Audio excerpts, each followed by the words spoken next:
Let's work on converting between fractions, decimals, and percentages.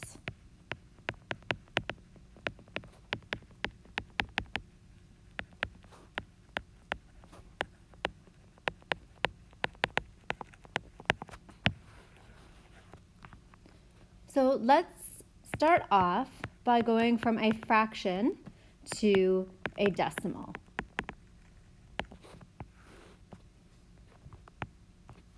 The key idea here is that you're going to take the numerator of the fraction and divide it by the denominator.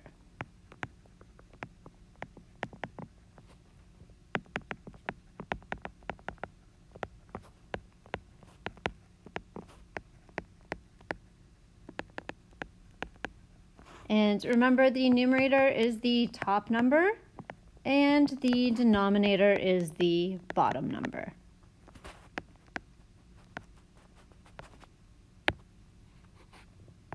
Let's do a couple of quick examples. Our first example, we're given 1/4. So what we want to do here is we want to do 1 divided by 4, and that gives us exactly 0.25. So we've changed our fraction into a decimal. Let's do another one.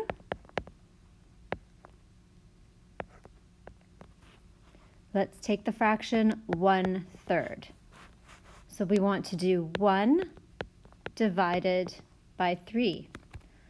This is going to give us 0.3, and then the 3 continues, okay? And we put that little symbol of a line over the 3 to show us that that number 3 just keeps on repeating.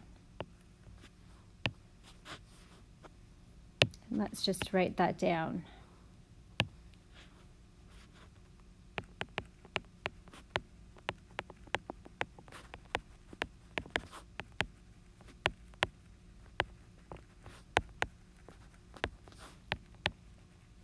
So depending on the question in your homework or your classwork, it will tell you how many decimal places that you should round to. Usually the default is just 1 or 2. Let's go and look at a decimal to a percentage.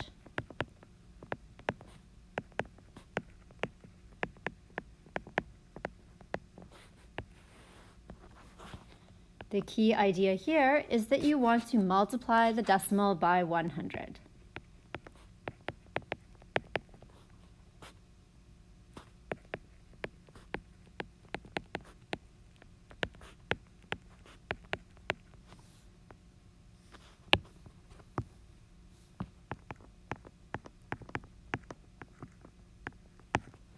Our first example, let's take that decimal that we just got from our previous question of 0.25 or 0.25. And now what we're going to do is we're going to multiply it by 100. That's going to give us 25%.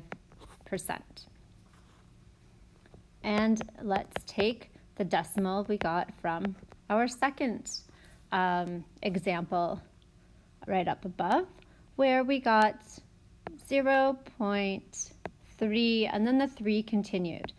So we're going to pretend that we're looking at our calculator and it's just saying 0.33333333. I'm only going to write down that 1 3 though with the line above it.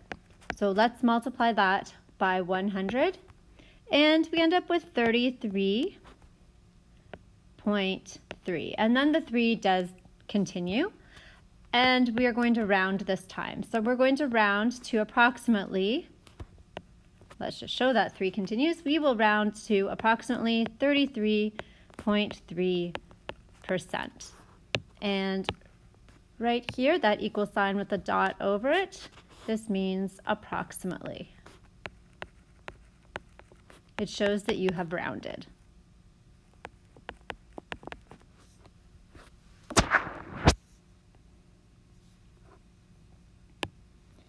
And lastly, let's go from a percentage to a fraction.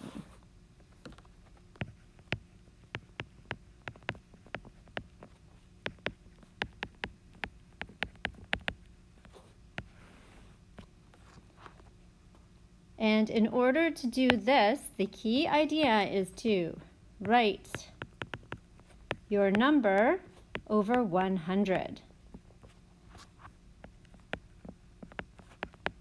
And then, as always, we want to simplify.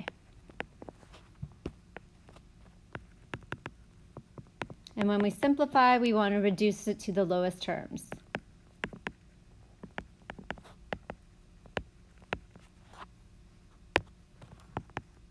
So let's keep building on our previous examples. So example 1, we have 25%.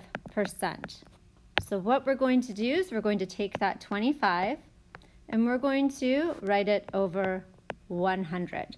So now we're representing our percentage as a fraction, but we need to reduce this fraction.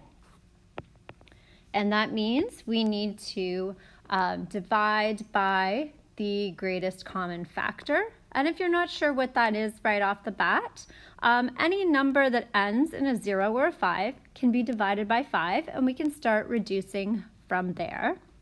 In this case, the greatest common factor is 25. So we're going to divide the numerator and the denominator by 25, and we end up with 1 over 4, or 1/4. And this is where we started, when we started with going from fraction to decimal. Let's do one more. Let's say in this case, we're not going to build on our previous examples. We're going to do a little bit of a different one. Let's say we have 115%. So we actually have over 100%. So we are going to write this as 115 over 100. And that little rule I was just telling you about, any number that ends in a 5 or a 0 can be divided by 5. We're going to use that here to help us reduce our fraction. So we're dividing the numerator and the denominator by 5. 115 divided by 5 gives us 23, and 100 divided by 5 gives us 20. And now we have an improper fraction that can't be reduced any further. So we can either leave our final answer as an improper fraction, or sometimes the question asks us to leave it as a mixed fraction. So we can change that into a mixed fraction, which would be 1 3/20.